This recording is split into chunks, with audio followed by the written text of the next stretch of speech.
And ladies and gentlemen, welcome to another edition of the Legend of the Traveling TARDIS. And I've got a special guest today. His name is Gavin. He's from a group called Maze Theory. And to call them digital creators, I think is an understatement. But let's go ahead and get this show started. Hello, Gavin. How you doing? I'm doing very well. And peoples of the universe, please attend carefully. 2 messages for you. 1, don't blink. Don't even blink. And 2, this is the legend of the Traveling TARDIS. Gaming month. You and Dave must be happy about this month. There, I was just like, I'm excited. And I saw the previews, which we'll be showing later on, if not sooner. I saw the preview to the game. I was like, holy cow, this thing is terrifying. And speaking of which, without further ado, from Maze Theory himself, Gavin Collinson. How you doing, Mr. Collinson? Welcome to the show. I'm not sure about that link. Talking of terrifying, here's Gavin Collinson. As Christian, get used to it. Let me do it again. Speaking of terrifying, here's Gavin. Are these buttons not doing it or something? No, it's really lovely. It's really lovely to be part of the show. So thank you. Hello. Good evening. So in a nutshell, for people who are not familiar with Maze Theory, can you tell us a little bit about yourselves and what you've done? Sure. Well, to begin with, it's worth saying that I work with Maze Theory. I'm not part of the inner sanctum, if you like. And so when I compliment them, in other words, I'm not looking for a Christmas bonus. It's because they're genuinely brilliant. Their developers and their mantra, if you like, is to make games, be it on VR or consoles or mobile phone games, as immersive as possible. So we've all played games where not a lot of planning's gone into it, and it's very much, I don't know, you feel kind of excluded.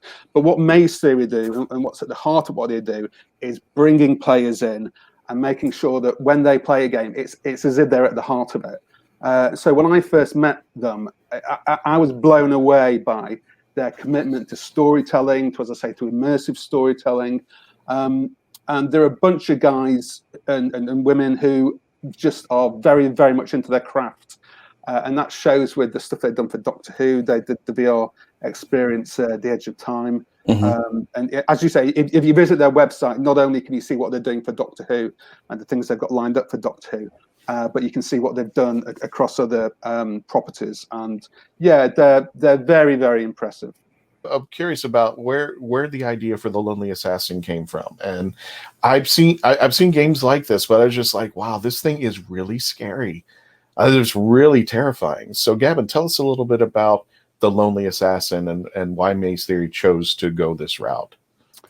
Basically, Maze Theory wanted to do new things. They teamed up with Kygon, who did stuff like Sarah's Missing, Samokra, and the idea was that it was something new, and it was a way of, I know I'm repeating myself slightly here, but really being immersive, and your phone in a phone game becomes somebody else's handset. So it's as if you found somebody else's phone, and the story starts from there. So you're not playing a character or an avatar that's on screen. It's the real thing, and what's happening on that phone is happening within the game.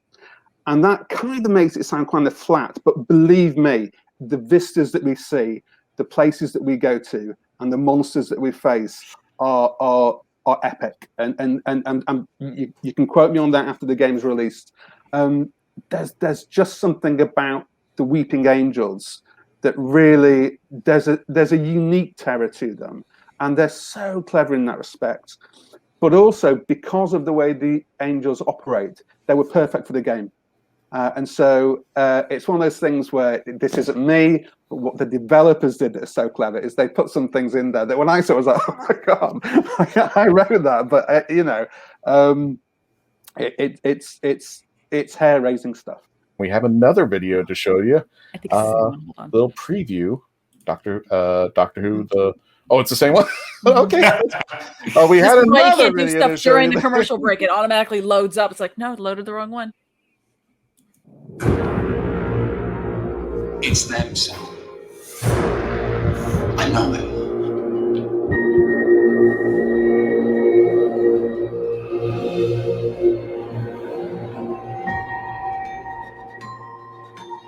Lawrence, at last.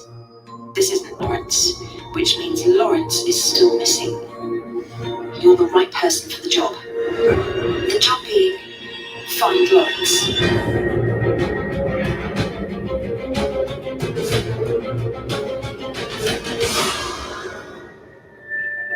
Petronella goes to hello.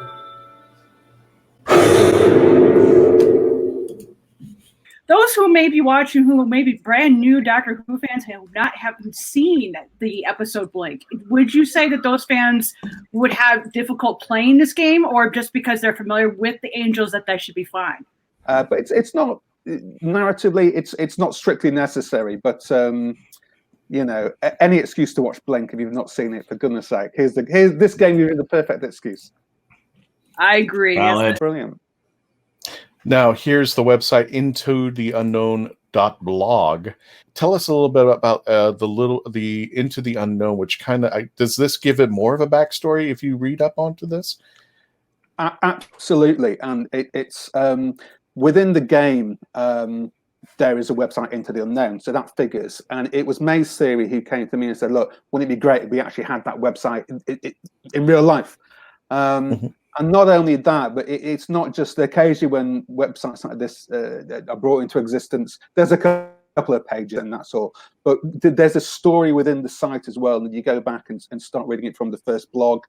And so it essentially, this serves as, it enriches the world, get me so grown up. It enriches the world, but it also serves as a prologue to it.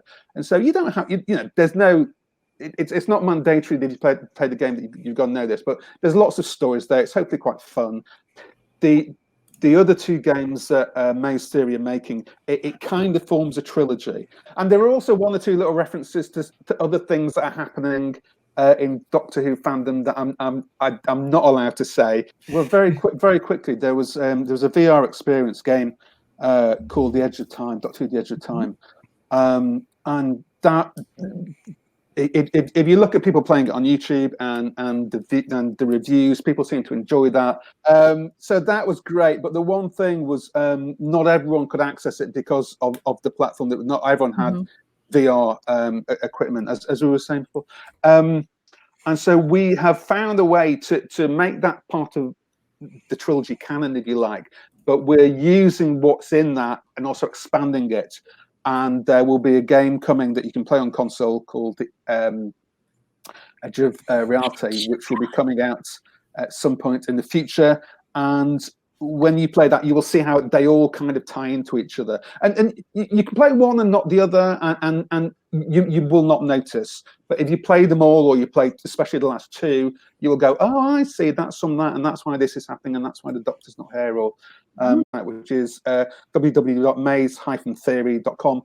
It talks about some of the other IPs they're working at the moment, and so there's a show called Peaky Blinders that's a pretty big. I don't know if it makes waves your side of the pond, but we're quite fond of it over here, and they're doing something with that which I've glimpsed, and it looks as if it's going to be extraordinary. But if you go to the website, you can see what they're doing. But I don't want to say. I don't want to say too much, unless because they might have me. When I was lucky enough to work on the show for many years, there were little things that I saw. So Peter Capaldi, even when you'd not seen him between series and he'd come back on set and he would know everyone's name, and he'd always say to me, "Oh, how's your book going?" That was because I write books. And he was always, "Oh, how's the book?" And he would remember it.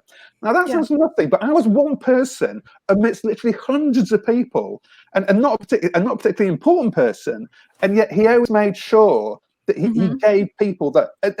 That sounds so trite and so childish to be delighted with that, but it makes all the difference. And so I think for all those reasons, I wouldn't say, "Oh, he's my favorite Doctor, she's my favorite Doctor."